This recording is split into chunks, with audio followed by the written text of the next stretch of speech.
Welcome. Today we are going to move our attention away from virtue ethics and look at two other basic schools of ethical theory, consequentialism and deontology. Specifically, we're going to look at the two greatest champion ideas within these schools. For consequentialism, it's usually not egoism, but utilitarianism that people advocate for. And Kant, generally speaking, is the champion of deontology. We're going to weigh these out and see if one of these systems seems to help us answer the questions today that maybe virtue ethics didn't. One of the three normative ways of addressing ethical theories is consequentialism, the other deontology, which we'll get to later, and virtue ethics, which we've already addressed. So we end up having these three different branches. But consequentialism really has the most nuance in it. Because the question really is which consequences do we care about? Should you care only about yourself? Is it all about you? Right? What are the things that are going to affect me, as egoism advocates? Or is it about the greatest number of people, which generally utilitarianism is going to advocate for? Right? And so we can kind of see this big sort of question. Is it me? Is it everybody? Is it me and somebody else? Where's the line? How do we divide this? Which choices do we end up making? Which consequences do we pay attention to? Can I just say it doesn't matter what happens to you, because at the heart of the consequences are those that are affecting me. I'm only concerned about you in as far as it affects me. Or are my consequences really not important at all because it's important to you and them? And therefore, more of you are going to enjoy this than just me, so I lose out. That becomes kind of the heart of the debate within consequentialism. Whose consequences do we care about? Now, the earlier proponent for consequentialism under a utilitarian idea is a man by the name of Jeremy Bentham, 1748 to 1832.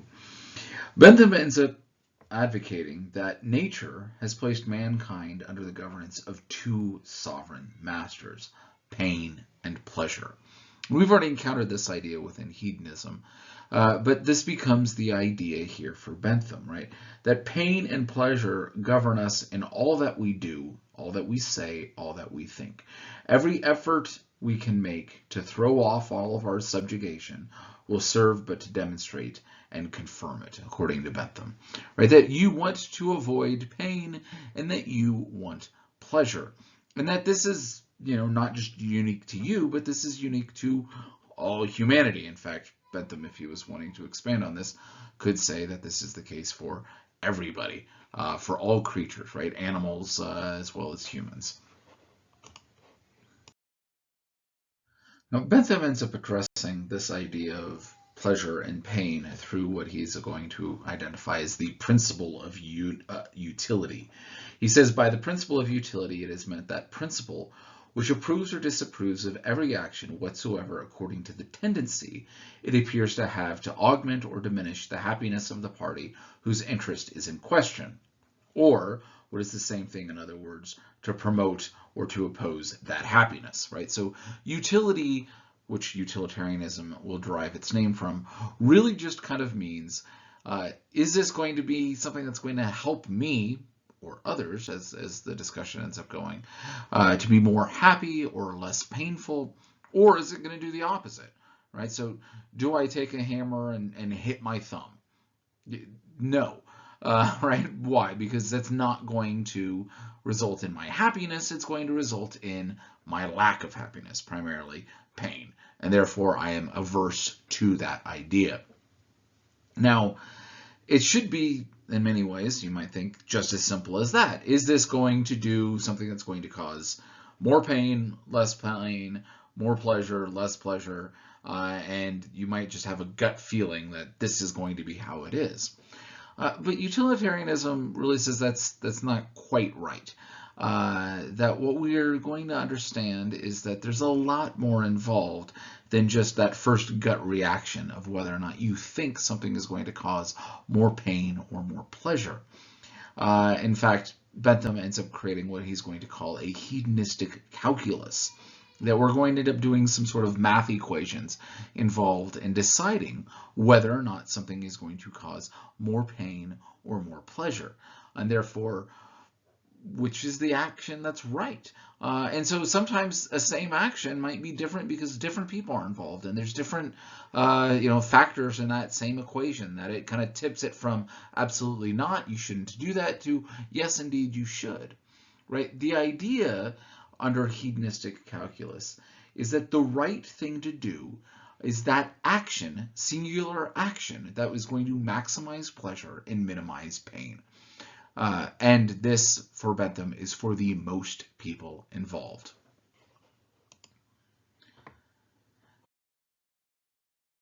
Now, as I said, there's a cost-benefit analysis wrapped up into this. There's math. And so Bentham's calculus, this hedonistic calculus that he's advocating for, has got 7 different components to it. Right, so there's a lot of floating figures that you're going to have to keep in mind in deciding whether or not any action is ethical or not. First is to look at notions of intensity. How strong will the pleasure or pain be? Right, so again, this is why, right, if I hit myself in the thumb with a hammer, I've got a fairly high threshold for pain. You might not. It might be more okay for me to hit myself in the thumb with a hammer than it is for me to hit you in the thumb with a hammer, just because it's more intense for you than it is for me. And again, we'll have other things adding into this. Duration. How long will it last? Right? If I was to injure you to the point that it's going to last for weeks or months, this is going to be a worse action. Similarly, if something is going to give pleasure, that's going to be a lasting sort of pleasure. That's going to have more value for Bentham than just a fleeting pleasure that's going to go away. Right? So whether or not you pass up on the cheesecake to stick to your diet, right? The cheesecake might give you a lot of pleasure, but right, the diet duration is the whole idea of the reason why you're doing that, right? Why you're going to turn away that momentary gratitude from that. Certainty. How certain are you going to be that pleasure or pain is going to follow? Certain things you know are going to be the case. You know if I hit you in the thumb with a hammer, it's going to hurt.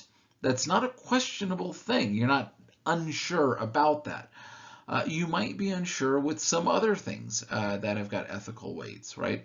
Do you leave in the middle of the night and go out to a party, right? Well, you're not certain, is this going to be a good time or not? You might know some things, you might know some of the people, but you might not, right? And so when you're weighing out the whether or not going out late at night for the party is the ethical decision, is it going to give you more pleasure than sleeping or doing schoolwork or something else along those lines, right? The certainty part makes a big difference, right? Are you certain that you're going to be able to get your work done? Are you certain that you'll be able to sleep in the morning? Are those sorts of things outweigh the certainty of the enjoyment from that, let alone the ideas of durations and intensity that we've also talked about. Propinquity is also important for Bentham. Now, propinquity is not a word that most of you throw around. It really means how soon will it occur. For Bentham, pleasures that are more immediate, that we know are going to happen sooner, have greater value than those that are going to be put off for a long time. And this has got something to do also with notions of certainty and also intensity, right? And we know that if a pleasure is right now, we're certain about it, it's more intense. So therefore, notions of propinquity have got a greater value. On the other end, something that's, well, in a year you're going to enjoy this, that certainty level goes down, that intensity goes down, that duration might go down, and therefore it is of lower weight. Now, that doesn't mean that it doesn't have value to wait, right? Are you going to save up so you can go on a really nice vacation, right? This is something you're saving up and sacrificing for the long term, for something that's maybe a year or longer out. And again, Bentham's not saying that it doesn't have value, but if you could go on that vacation in a week as opposed to in 3 years, that one has got greater utility. Again, because of other, competing and involved factors like how certain are you going to be, what is the duration, intensity, etc. Fecundity is the next step involved, whether this is going to lead to more pleasure or more pain. We know that there are certain actions that are going to lead to more pleasure or lead to more pain, sometimes of the same type, some type of different types, which is the notion of purity. Right? If I hit you in the thumb with a hammer, I know that that's going to lead to more pain if I actually injure you. Right? That anytime you're going to move your thumb for the next little while, there's going to be pain involved on that. And so it's not a good thing. Similarly, though, on the other end, if we look at it as do you pass on the cheesecake, right? Is it going to lead to more pleasure or more pain? Well, the healthier you are, the more in shape you are, the more you get to enjoy life. And again, the intensity of some of that might not be an equal line, neither that, but the duration could be a lot longer. The purity is of a different sort of type, right? Enjoying a food versus just feeling healthier are two different things, but you wrap all of that in there as well. Right, so we've got fecundity and purity. Next is extent. And this is what really differs utilitarianism from just notions of egoism. Egoism is really looking at all of these same sorts of things, maybe a quick gut reaction, but would still be able to do all of these, but is primarily concerned about yourself. For utilitarianism, the extent, right, how many people are going to be affected. Right? If 2 people are going to enjoy something, it's got greater value than just one person enjoying it. If 2 people enjoy it and one person doesn't, that, the 2 people's enjoyment, as long as its intensity, duration, etc., are all equal, are going to be different. Now, again, this becomes rather tricky because everything becomes a cost-benefit analysis. If I'm going to choose to hit you in the thumb with a hammer, and it's just you and I involved, well, the extent is fairly low. The amount of pleasure I get out of hitting you in the thumb with a hammer is probably going to be fairly minimal. The amount of pain you get is fairly great. The intensity, duration, certainty, all of these factors really say that it's a bad idea for me to hit you in the thumb with a hammer. But on the other hand, if we've got a classroom full of people or an auditorium full of people, and I can minimize the amount of pain that I get from hitting you in the thumb with the hammer, and everyone gets a little bit of enjoyment watching that, right? Slapstick comedy is a thing, and they all enjoy it. Well, the number of people who are enjoying me hitting you in the thumb with a hammer being greater total amount of pleasure that's accumulated than the amount of pain that you have, all of a sudden, this action, which would be unethical if it's just you and me, becomes the moral duty of me to hit you in the thumb with a hammer because more people will enjoy it, right? So again, for Bentham, it's this notion of extent is really important because it's going to multiply or divide the amounts of pains or pleasures. And therefore, the equations at the end of Bentham's calculus, this hedonistic calculus, is different. And so what you're going to do and how you're going to move forward is different.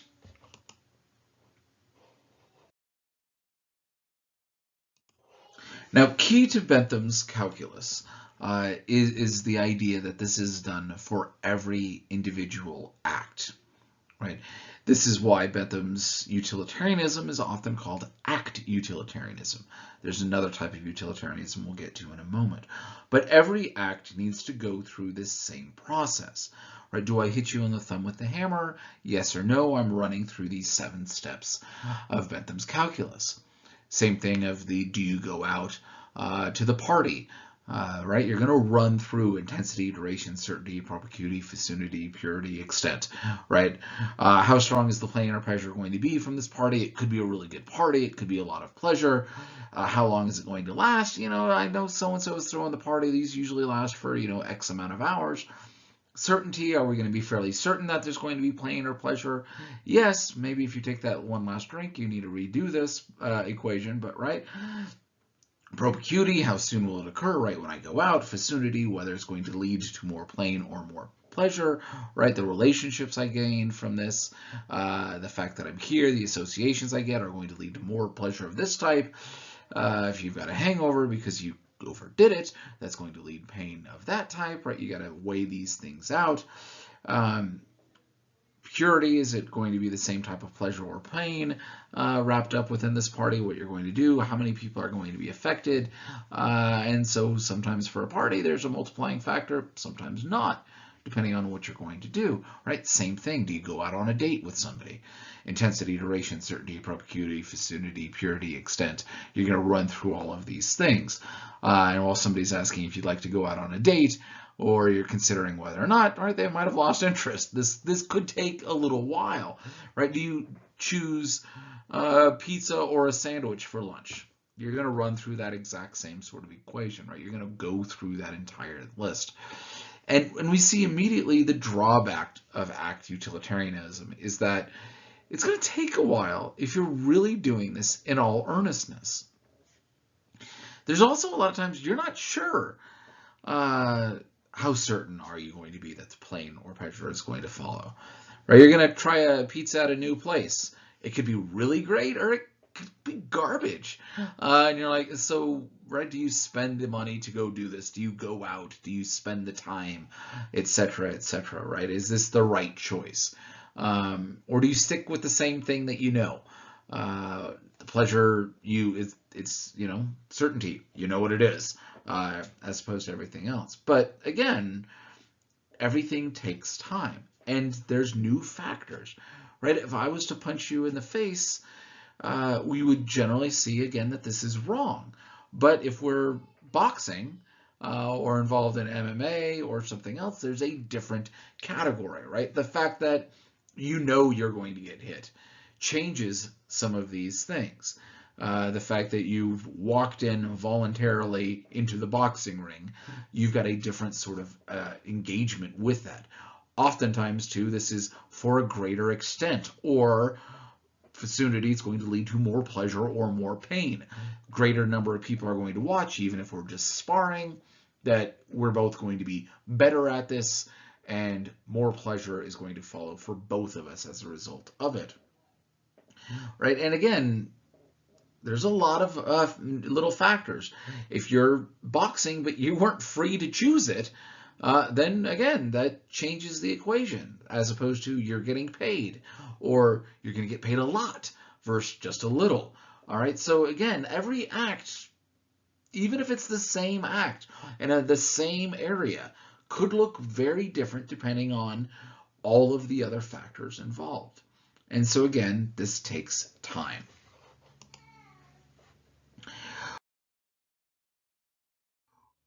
Rule utilitarianism is the other type of utilitarianism, and it really grew up because it looked at act utilitarianism and said, this is going to take too long, right? That I'd like to know what I'd like to do, and I don't want to spend my entire life just analyzing every single moment, right? So unlike act utilitarianism, rule utilitarianism develops rules.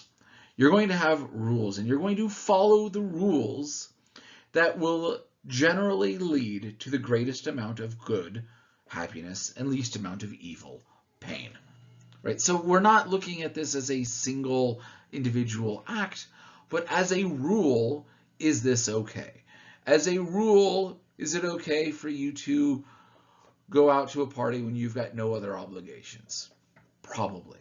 As a rule, is it okay for you to do that if you've got a paper due early in the next morning and right, then maybe not, right? So again, you can look at the same sort of idea and change some of these things. As a rule, is it okay to hit somebody? No. As a rule, is it okay to hit somebody if they're volunteering for it for, an MMA match, etc.? Yes. Right? We don't have to run through all of this in these discussions. As a rule, is it okay to try a new food? Certainly, right? These sorts of things, instead of just running through all of the general categories. As a rule, is it okay to kill somebody? No. Now, again, with the problem with utilitarianism was following the rules is sometimes we like exceptions to our rules.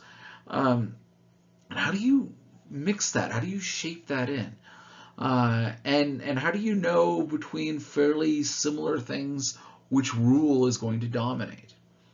There's also another basic difference between act and rule utilitarianism, and that's looking at the issues of quality of pleasures or quantity of pleasures. Mill, who becomes the advocate for rule utilitarianism, we'll talk about in a minute, advocates for a higher quality of pleasure rather than a high quantity of pleasure that Bentham advocates. So even though we're looking at the same basic idea of utility, we're going to notice very quickly that different types of utilitarianism, even though they're generally trying to have more pleasure and least amount of pain, still have some nuance and development between these. John Stuart Mill really becomes the champion of rule utilitarianism, to the point that this is kind of the dominant force in how people are going to look and address the ideas going forward. Rule utilitarianism is kind of almost more utilitarian than act utilitarian, even though act utilitarianism is going to value every single act, because rule utilitarianism is, as a general rule, easier to follow than act utilitarian. So again, it's this kind of weird, tricky thing. But John Stuart Mill might become more famous than Bentham in many ways, and more associated closely with ideas of utilitarianism for the wider culture. But he's not necessarily the easiest person to read or understand. He opens his discussion on utilitarianism by stating that the truths which ultimately are accepted as the first principles of science are really the last results of metaphysical analysis, practiced on the elementary notions with which the science is conversant. And their relation to science is not that of the foundations of an edifice, but the roots of a tree, which may perform their office equally well, though they never be dug down and exposed to light. But though in science the particular truths precede the general theory, the contrary might be expected to be the case with a practical art, such as morals or legislation. Now again, if you parse this out, you probably understand what Mill is saying, that basically science begins with a certain expectation and understanding of metaphysical ideas. And that this becomes not just the foundation, but it's kind of its own growing, evolving field, right? Metaphysics doesn't disappear because we have physics. That there's a relation between these two, what's real and what's really real, and how do we understand this and that and the other. But we understand as kind of the beginning point of the scientific inquiry that other people exist. This is a metaphysical idea. Right? We could read, Descartes and the Meditations on questioning whether or not this is going to be and where we're going to start from and where we're going to proceed. But scientifically, we're going to accept that other people exist. We're going to accept that other beings other than ourselves can experience pleasure and pain, that this is not something that is only done in you or only in your mind. And that, therefore, every other scientific endeavor that's going to be done is going to follow this. And so, this is the case in science. He says, we might expect something to be a little bit different with practical arts, such as morals or legislation, but he's going to even build on from all of that, For issues of morality, whether or not you experience pleasure or pain is still based upon that metaphysical analysis that other people can. Mill expands on this a little bit more when he states that all action is done for the sake of some end. We're going to get in our car because we're wanting to go somewhere, or maybe just enjoy the drive, but there's that enjoyment in the drive within all of that. We're going to pass laws because we're going to expect that that's going to achieve some sort of goal. We're going to mix this chemical with that chemical because we're wanting the result of this other chemical, or to see what happens if it's going to achieve some other sort of, goal in mind. And he's going to say that this is also the case for rules of actions. Mill continues stating, it seems natural to suppose that these must take their whole character and color from the end to which they are subservient.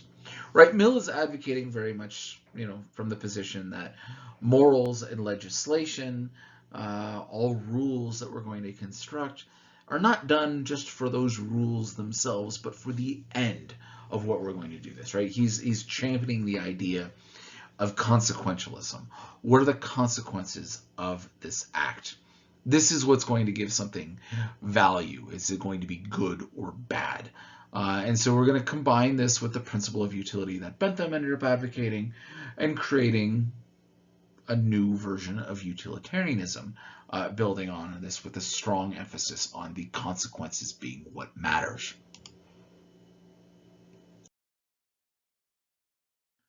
Mill ends up advocating for what he's going to call the greatest happiness principle. In many ways, this is just what he's going to call the notion of utilitarianism, and it really kind of assumes many of the same ideas that Bentham had already advocated and articulated with his calculus, but does so in a much more condensed and easy to understand way.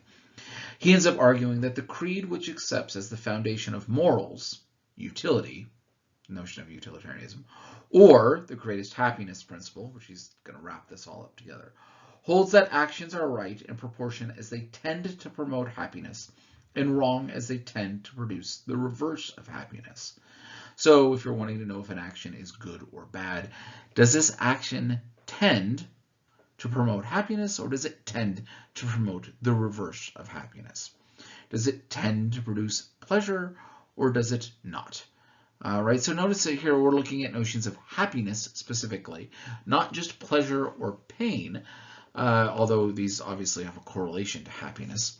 Mill is really looking at this idea of, does an action tend to do so, right? As a rule, does this promote happiness or not? Now, what's interesting as we kind of dive into Mill and his discussions here, there's a lot of similarities that he's going to have with Aristotle. Even though Aristotle is not advocating for a utilitarianism, he's advocating for virtue ethics, we do see a lot of borrowing from this, right? That we're looking at a final end, right? And for Aristotle, this end was eudaimonia, right? This flourishing, this happy life.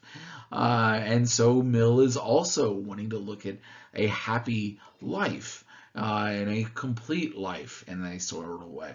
Although, again, Aristotle was looking at this for the individual, while Mill is looking at this for everybody else. They're looking at notions as they apply to final ends. And also, Mill will advocate that you need to be cultivated to generally appreciate higher qualities of pleasures. That, right, this became the key idea for virtue ethics with Aristotle. Both also believe that you must have some help in figuring out what's going to produce the greatest amount of happiness, or as Aristotle referred to it as virtue, but go about it differently, right? So we see some similarities between these ideas. And definitely Mill had the benefit of reading Aristotle and being able to bring in many of the virtue ethics ideas within his notion of utilitarianism. Now again, we have this same sort of basic division between quality of pleasures versus quantity of pleasures. And you should probably think, before we even go further, which one would you rather have? Do you want to have a high quality of pleasure or a high quantity of pleasures? And why? There's different values that you might see in both. There's costs involved with both. Mill ends up advocating that if I'm asked what I mean by the difference of quality in pleasures, or what makes one pleasure more valuable than another, merely as a pleasure, except that it's being in greater amount, there's but one possible answer. Of two pleasures, if there be one to which all or almost all have experience of both, give a decided preference, irrespective of any feeling of moral obligation to prefer it, that is the more desirable pleasure. So, briefly, if everyone, or most people, have the option between A and B, if everyone says B is greater than A, and there's not any reason, right? It's not that A is evil, that you're trying to avoid it, or something else like that, or is out of fashion, then he's going to say B is greater. He expands upon this by stating that few human creatures would consent to be changed into any of the lower animals, for a promise of the fullest allowance of a beast's pleasures. No intelligent human being would consent to be a fool, no instructed person an ignoramus. No person of feeling and conscience would be selfish and base, even though they should be persuaded that the fool, the dunce, or the rascal is better satisfied with their lot in life than with theirs. Your dog, assuming you have a dog, has great pleasure whenever you return home, has great pleasure smelling something which you may or may not find enjoyable, right? And the amount of pleasure that dogs get is going to be greater than what you get. I've had the privilege of raising beagles from time as our family pet, and they get just supreme enjoyment out of running and chasing rabbits. Right? This is what they're bred to. This is what their instinct tells them. This is what they are wrapped up in. This is their entire life, is for this idea. Even though we didn't really go rabbit hunting, they just had some around our neighborhood. Right? But the amount of pleasure they'd get is greater than the amount of pleasure I get from a lot of things. Now, do I wish to change my lot in life to be my dog, who is, howling and baying and chasing after rabbits and enjoying that? Probably not, because I have other things that I enjoy as being more intelligent, even though there's more stresses and other things wrapped up within that. Mill's going to say that this would be the case. Another sort of example that you guys might have between notions of quantity and quality of pleasures that kind of makes it a little bit difficult. Would you rather I give you a bottle of 2014 Opus 1 retailing for around $325 or a bottle of $2 Chuck, right? $2 or $3 for Charles Shaw. Opus 1 is really nice, refined, great flavor, good balance, everything else. $2 Chuck, it's drinkable. It's fine. You might end up with a little more of a headache drinking one than the other. Right? Most of you are going to say, as a general impulse, I would rather the bottle, if it's going to be given to me as a gift, for $325 than the one that costs $2 to $3. Right? So again, you're going to look at that a little bit differently. Now, right, the quality of one is noticeably better in one than the other. Does it change, though, if I say, how about 10 bottles of $2 Chuck? How about a case? Right? You go ahead and get 12. That's $24, $36, depending on locality, versus still $325. This might, for some of you, just the whole notion of quality might change your perception. Right? Who's enjoying this bottle? Is it you and a loved one on a nice date, or is this you and 30 of your closest friends? At which point the math changes, right? How much enjoyment am I going to get versus not? And so we can almost see some of that debate between act and rule utilitarianism wrapped up in there. Now, there's other things that you might even consider on which one you might prefer. Many of you might be in the financial situation that $325 is a lot of money. I know that's definitely the case for me. And just deciding to spend that on a single bottle of wine in the future, it is a really big cost that is likely not going to happen. Well, what if I madly fall in love with the way the Opus 1 costs? Am I going to be satisfied drinking an $8, $10 bottle of wine? Maybe not. Maybe it's going to ruin my enjoyment of what I normally have.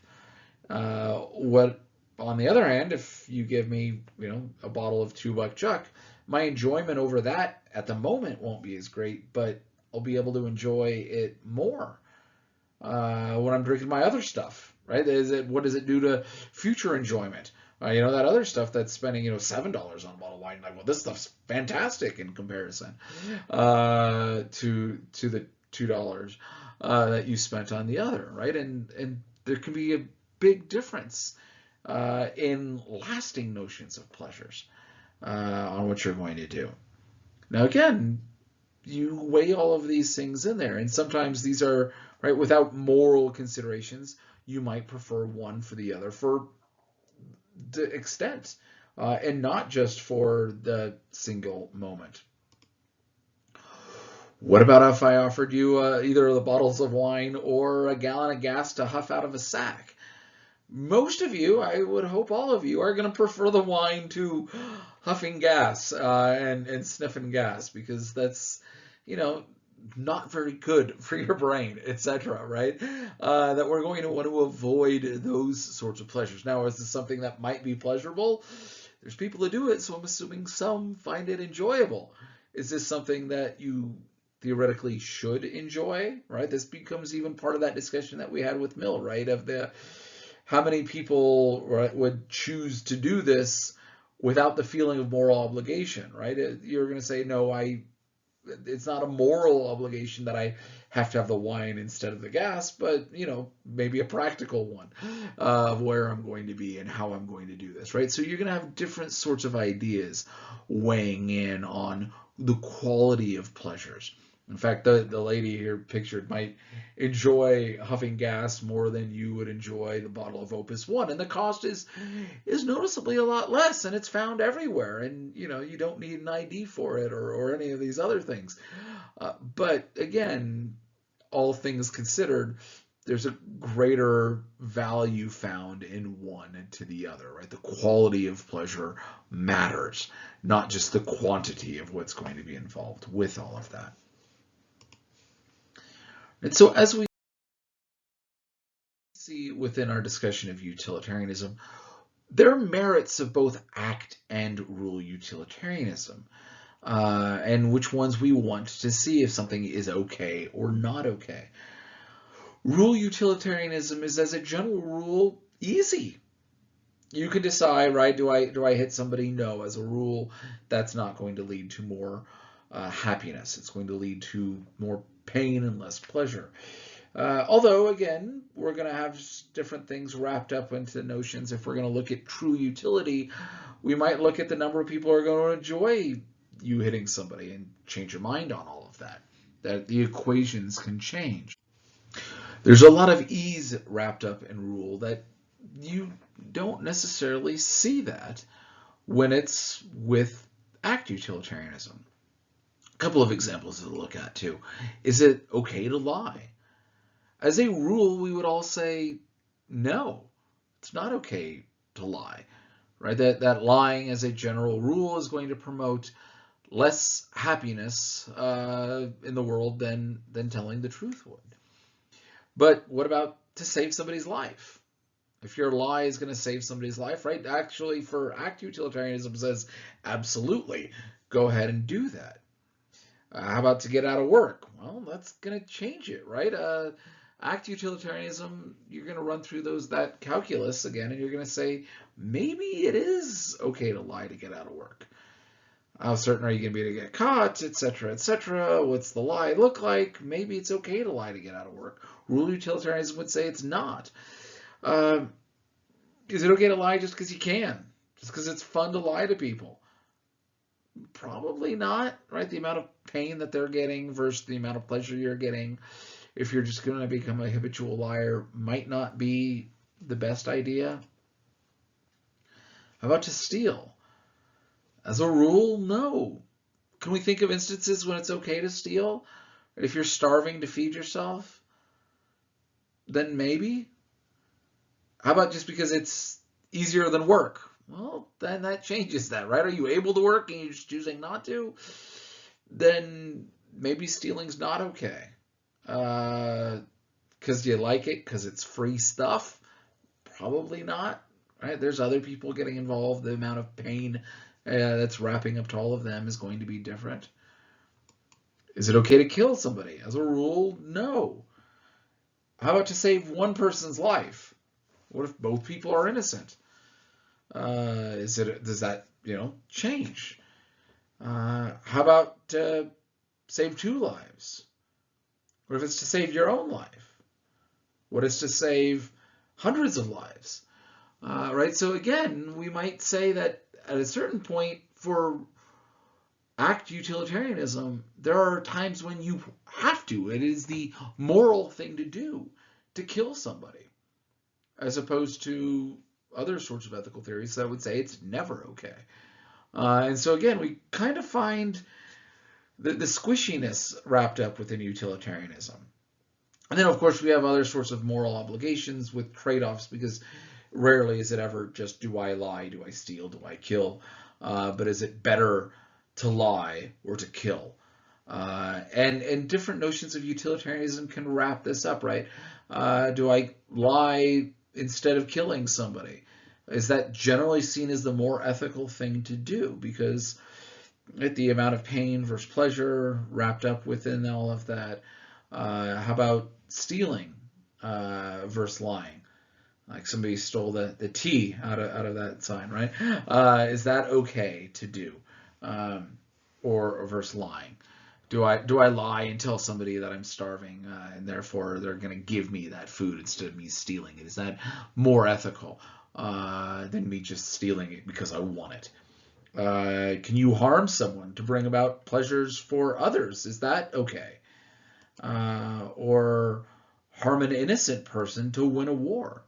Right? We have different sorts of questions that utilitarianism, both act and rule, might answer differently and might kind of promote one idea over the other. And so again, we have values wrapped up within all of these things that we can kind of look at and address. So, there's things about, right, there's not a single answer, even within utilitarianism, on what is okay and what is not. Well, utilitarianism has definitely its value and its merits. There are some definite challenges to notions of utilitarianism.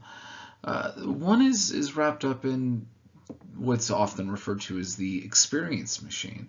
This is a challenge to hedonism as a general rule, but if hedonism is the basis of utilitarianism in many ways, right, hedonistic calculus, that is the principle of utility, according to Bentham and Mill. If what really matters is your pain and your pleasures, doesn't matter if these pains or pleasures are real. And many of us might say yes, but maybe not. Right? If I could put you in a machine, this goes back to Robert Nozick and his idea of the experience machine. If I could put you in a machine and this is where you're going to spend the rest of your life, and in this machine you will have all of the experiences that are anything you would ever want, all pleasurable, no pain. That if you wish you were a great vocalist, you're now a great vocalist. If you wish you had the talent to do whatever thing it is you want to do. You want to sail around the world and never worry about money. You want to, fall in love with somebody who is your perfect match, etc. And you can have all of the experiences, and this machine is able to do all of this. And, maybe it gives you just the right amount of pain that your pleasures are more intensified, if this is a concern that you have. But would you go in this machine? And most of you would say, no. I wouldn't go in this machine, right? That it's not just about pain versus pleasure, but you want something real.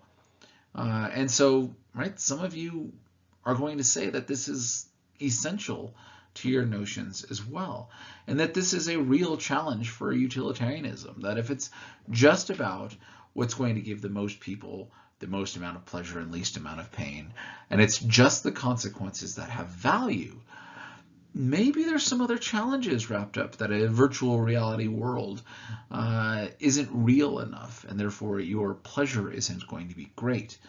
Some of you would be perfectly happy with this, some of you wouldn't.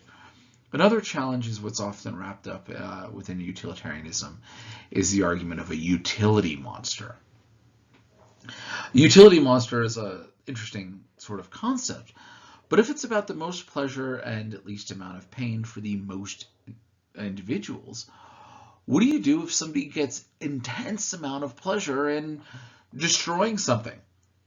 That their destruction of whatever, in the comic book here, the pipes, is greater than the amount of pain that you'd get from putting it back together and dealing with the consequences of all of this, right? That destruction could end up being greater. Now, what if somebody is sadistic and they get a lot of pleasure out of causing a lot of pain, but they're able to do it in such a way that, their pleasure is greater than the pain affected by everybody else? Is that okay?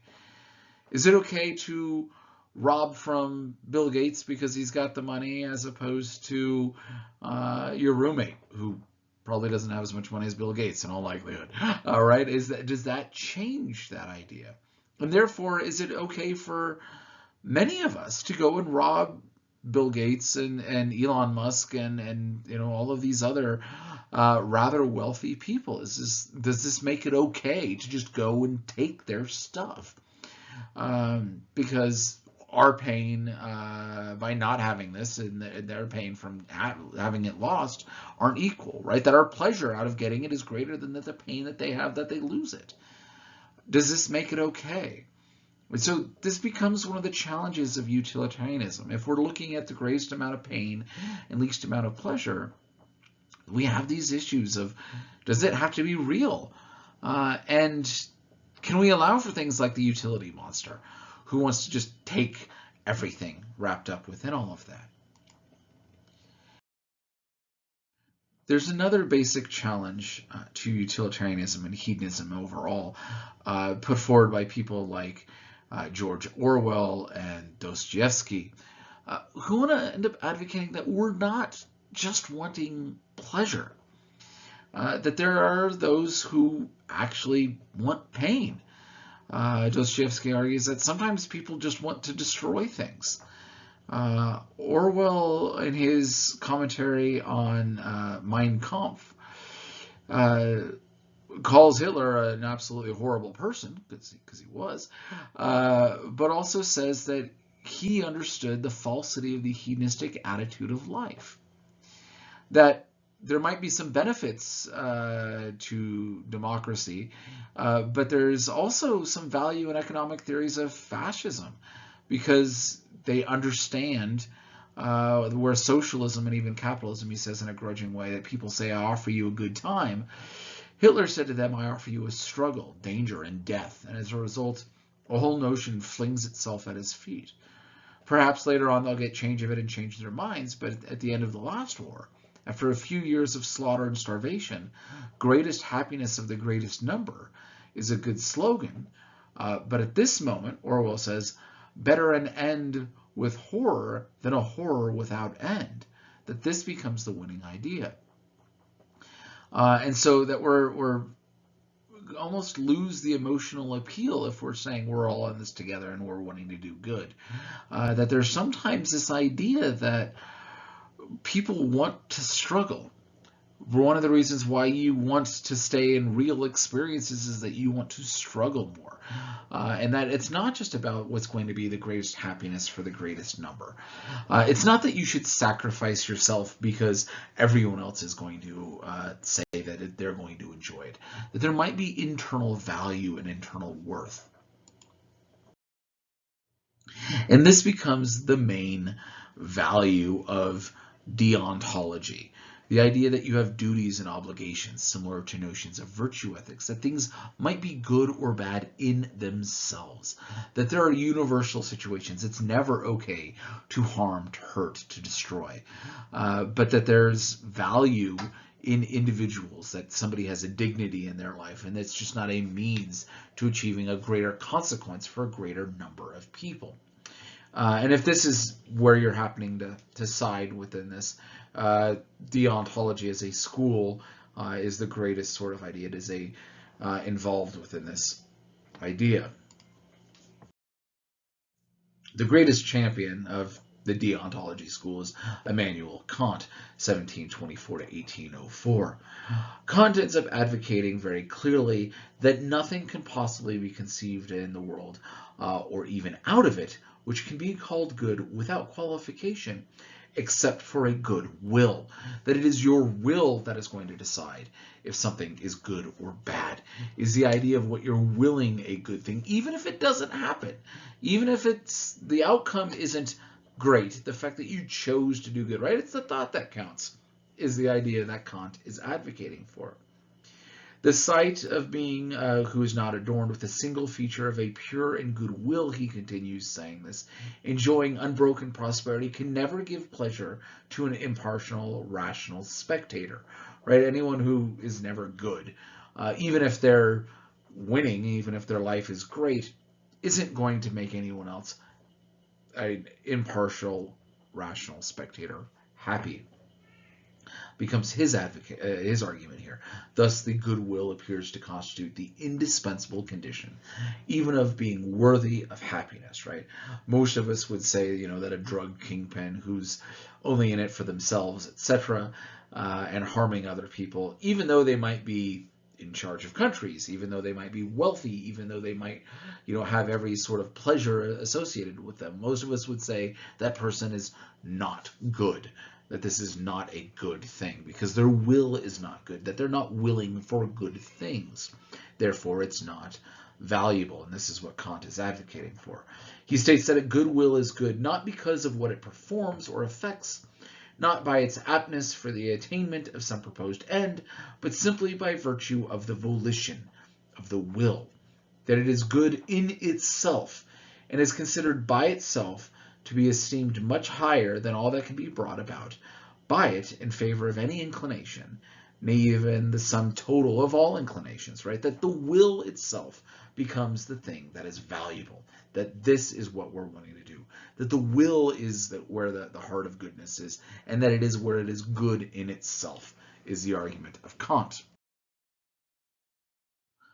Kant ends up arguing that the will itself is something that's given to us by nature, and that we know from our will what items are going to be good and what items are going to be bad, what actions are beneficial and which ones are not, right? We have a rational will that's going to help us to decide all of that, right? So we have the will that's going to be the basis of deciding everything.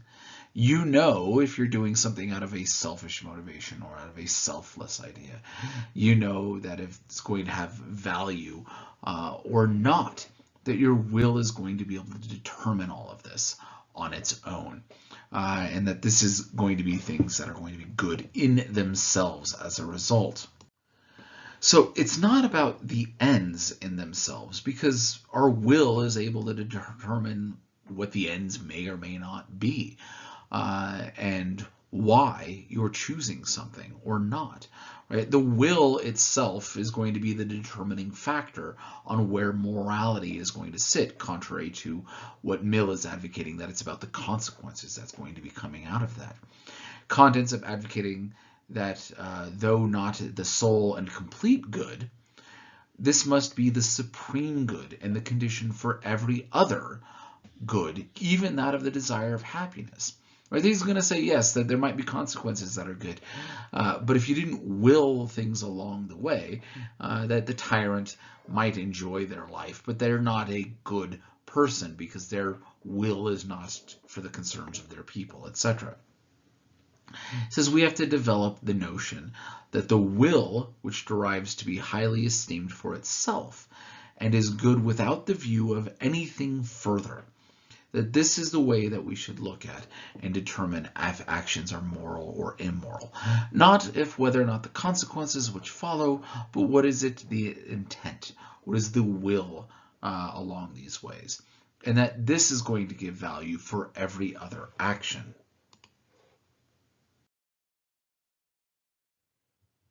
Right? He's clearly not a consequentialist.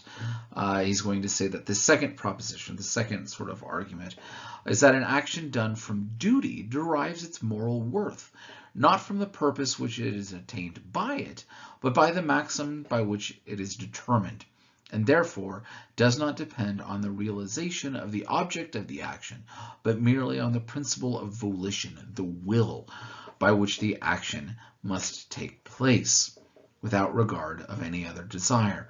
Right? So again, he's very much advocating that it's not about the consequences, but about what the will is deciding. Choices cannot be justified by their effects, no matter how morally good the consequences might be.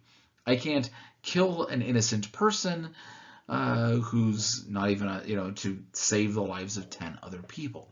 This is not going to be okay, even if the consequences might be beneficial.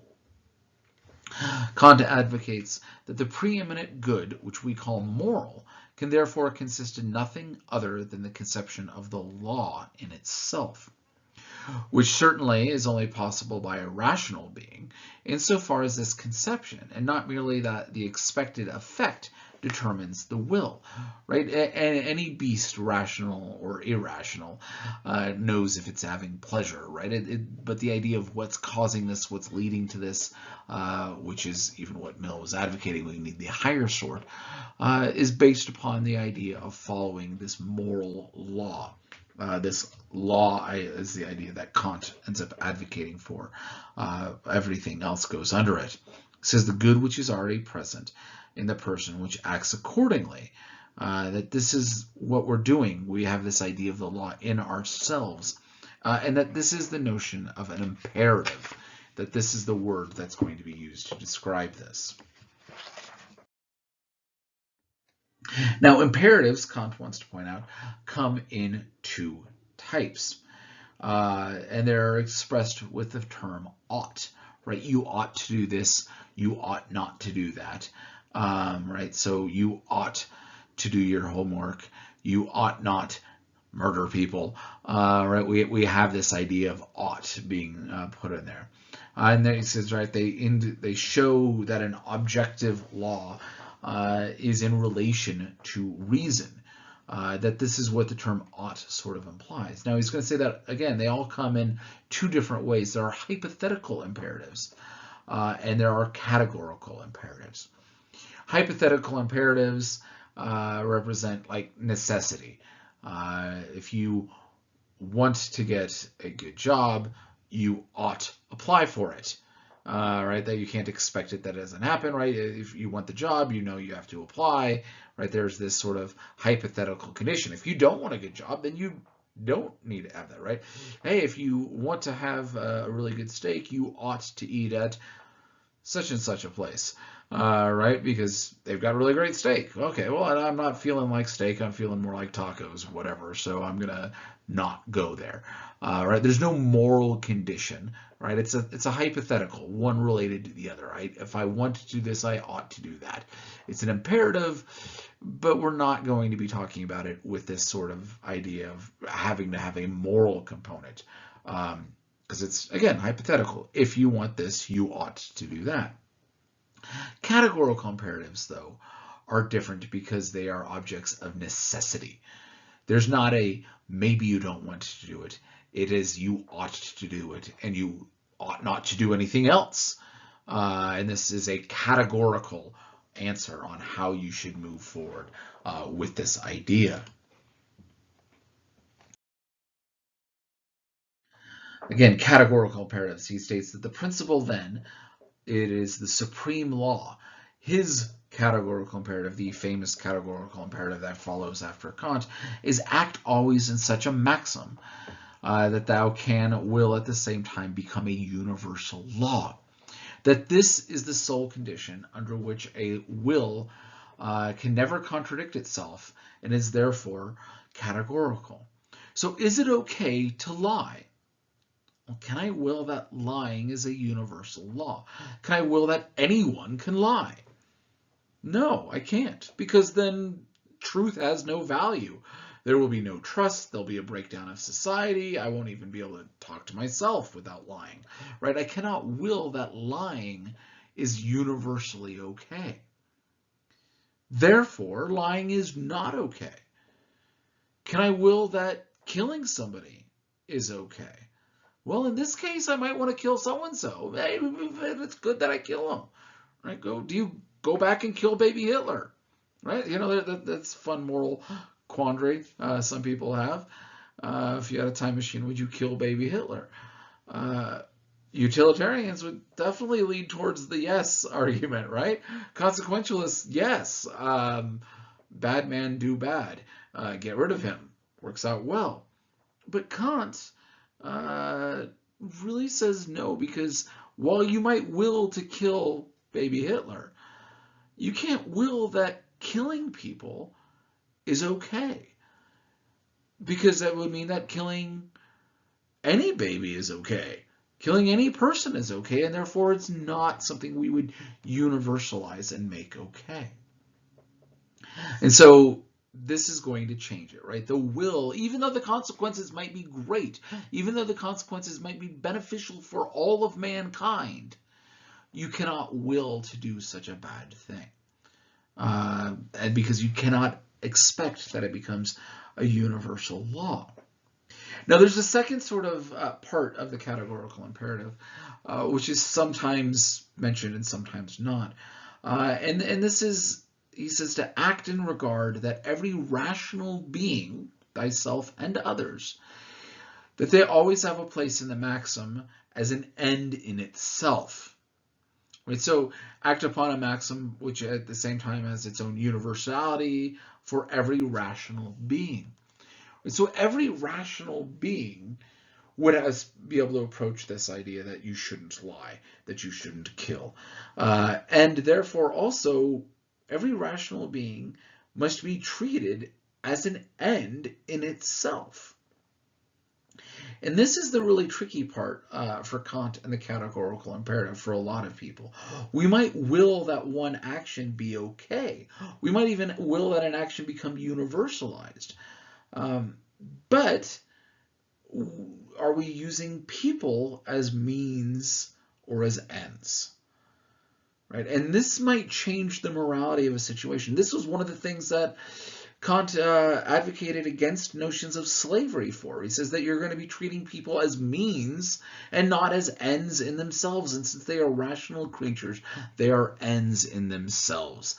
Therefore, slavery of any type is not okay. Even if you might be able to find some sort of category where you might, say it's always been this way or something else, he says you're not treating people as ends in themselves, and therefore it is not morally acceptable. Now, this sort of question that a lot of people have with Kant and the categorical imperative is, can I phrase my maxim broadly or narrowly?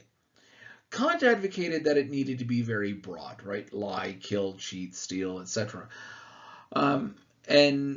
But a lot of people want to take from Kant and kind of narrow it down, right? I'm going to act in such a way that this can become a universal law, and I'm going to treat people as rational beings, as ends in themselves, but I'm going to have it be fairly narrow. Kant, again, wasn't a big fan of this, but you might be following Kant and narrow it, right? Can I will that lying in order to save a life is morally okay? Well, Kant wouldn't think this is an okay maxim. Many of us might say yes, because it's not going to break down law. We're not going to no longer trust anybody because there's moral value in saving a life. In fact, we're going to be treating somebody as an end in themselves, and therefore it has this sort of value. And so this becomes part of the sort of debate amongst people who follow Kant on how you'd like to shape the categorical imperative. There are different sort of branches of thought off of this, different branches of deontological ethics, right? Remember, deontology means this idea that it is your duty, right? This ought is implied. This is where you're going to do it. And so there's the different branches that are all kind of based off of different interpretations on Kant, on the strongest idea, right? Something that you must do.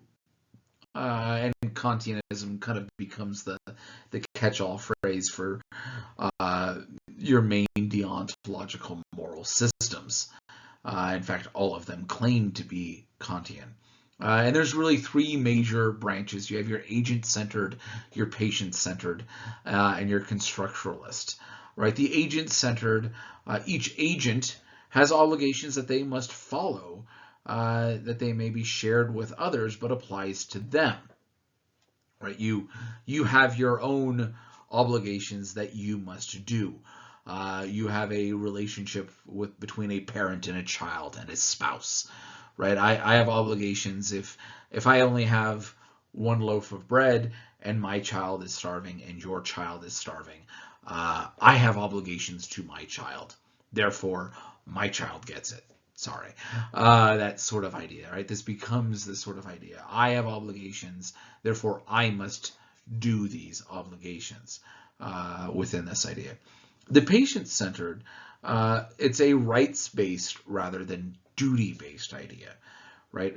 We're really looking at the second part of the categorical imperative that we talked about, right? That you're treating people as ends and not as means. So how do you look at this, right? What rights do you have? You have these rights, and therefore I have a duty not to violate your rights. Where do your rights come from becomes another larger discussion. You have a right to life, therefore I don't have the right to kill you, right? That your value exists in that way. Those obligations then interfere, right? You have a right to your property, therefore I don't have a right to take it. Therefore it's not moral for me to infringe upon your rights and taking that. And the final idea is the constructualist, also known as the contraction. Morally wrong acts are on such accounts those acts that would be forbidden by principles that people in a suitably described social contract would accept. In other words, is this a rational thing? Right, we get the universalist idea that we're going to be constructing morally right and morally wrong arguments. So it's not just whether or not you would do that, but would everyone else agree with you on this idea, right? Each of which are taking a different part of what Kant was advocating and promoting that. But this becomes the sort of main strength of Kantian or deontological ethics.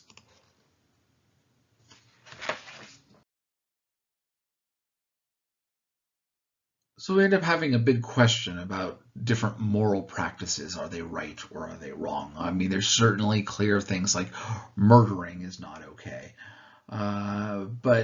And as Kant already advocated, that things like slavery are not okay, primarily because you're treating people as means instead of ends. And the same thing would apply to subordination of women or anyone based upon who they are. Any subordination of another person, you're only treating them as a means to some other goal and not as an end in themselves. And they have moral worth as an individual, as a rational being, and therefore it is not okay to subordinate them in any way. Right? What about notions of polygamy? Thruples, quadruples, right? Is this okay? Polyamory, as right? Any of these sorts of things? Are you treating the objects in this relationship as ends in themselves or as means? And this becomes kind of a fun, interesting idea of cultural value on how you're doing that. Certain cultures practice these things and don't value all of the members in this relationship equally. Some of them are means instead of ends, and therefore that wouldn't be okay. Could it be done the other way? Again, maybe with different cultural weight and value, then maybe it's okay. It becomes kind of a tricky sort of negotiation if we're going to look at things with Kant along this way. Lying, as a general rule, not okay, because we can't will that it becomes a universal law, but at the same time we might find things that we have to do to save a life. Does that change our category? Does that change our negotiations? And therefore, is it okay? Do you tell somebody, no, your food is horrible. I don't like it. Thanks for asking, but it's horrible. No. Is that morally okay? Harming somebody, or is that lying? How do you find the right way to go along these ideas? Probably one of the biggest criticisms of Kant is that it's no fun. It doesn't allow for a lot of wiggle room, right? That you have obligations, you have duties, and you have to do your duty, regardless of what you might want to do. For instance, one of my colleagues, Dr. Cortens, has the example, do I throw a birthday party for my daughter because it is my duty as a father? It's not something that I want to do. Maybe I don't like my daughter. I do. I like my daughters. But, for the example of the begrudging, not happy father, well, I've got an obligation to my child to have them have a party and whatever. So I'm going to do it. I don't enjoy it. I'm just going to do it out of duty. Is that an okay thing to do? Is it better or is it worse? Right? And is there going to be joy and fulfillment found within this way? Or, right, I mean, we obviously, if the other option is do it because you love your daughter, then yes, that's good. But, right, find this sort of balancing act within all this. What do you do with things of morality that doesn't concern happiness? Right? Or things that are other obligations, laws. Do you cheat on your taxes? Right? Right? They're too high anyways. I don't want to pay anything. Blah, blah, blah. All right, it's my duty to help a little bit, but I'm not doing any more than I need to. These sorts of moral questions really kind of make Kant look like he's no fun, and therefore not things that you want to do. What if an action, is going to bring about great happiness for a large number of people? Do you get to do it then? Maybe, maybe not. Right, so this becomes the sort of questions wrapped up within Kantianism and drawbacks that it has. That things might have moral value in of itself, but can some of that get robbed if you're only doing it out of this idea of obligation and duty? Kind of a recap between these two positions. I encourage all of you to go ahead and watch this 8-bit philosophy video between Kant and Mill. It kind of helps recap these positions, and I believe you have the link to this elsewhere as well, and what you need to do. So where do we go? Where should we proceed from here? Does intent really matter? Or does the result matter more? Which one has greater value? Do you sacrifice your own happiness, as utilitarians might advocate, for others? Do you, give everything to the hedonist perspective, where it's just about pleasure and pain? Does the utility monster get to devour everything because their pleasure is greater than everyone else's pain, even though it's selfish and base? Do you enter into the experience machine just because the pleasures are good or not? Or do you have duties for other people? These become big questions. Probably, the heart of a lot of these moral issues is wrapped up in what becomes known as the trolley problem. The trolley problem imagines an out-of-control trolley that, if you do nothing, is going to go and kill 5 people. It's going to run over it and they're going to die. You happen to not be able to stop the trolley, but you can divert it. But by diverting it, you are the agent that is going to kill 1 person. Right? The consequences are different between letting 5 people die and killing 1. Your will is going to be looking at this differently, right? The utilitarian says sorry to the 1 person as a general sort of rule. But to Kant and a lot of your deontology, they say, no, you don't want to be the agent of murder. You can't will that killing somebody becomes a universal law. And therefore, you cannot pull the lever.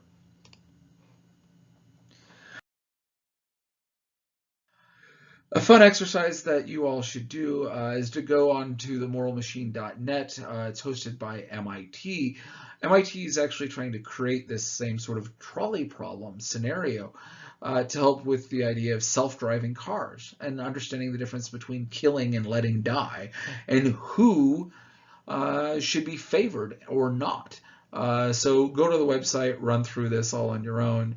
It's kind of a great way of kind of seeing where you fit and a practical idea between the utilitarian and Kantian model, and which lives have more values or not. Does it make a difference if it's a person or morally good person or not? If it's a person versus an animal, yourself versus somebody else, one person versus 5 people.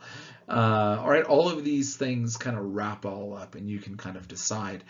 So go and spend some time on the moral machine, and run through and kind of see where you are. So yeah, have a great one.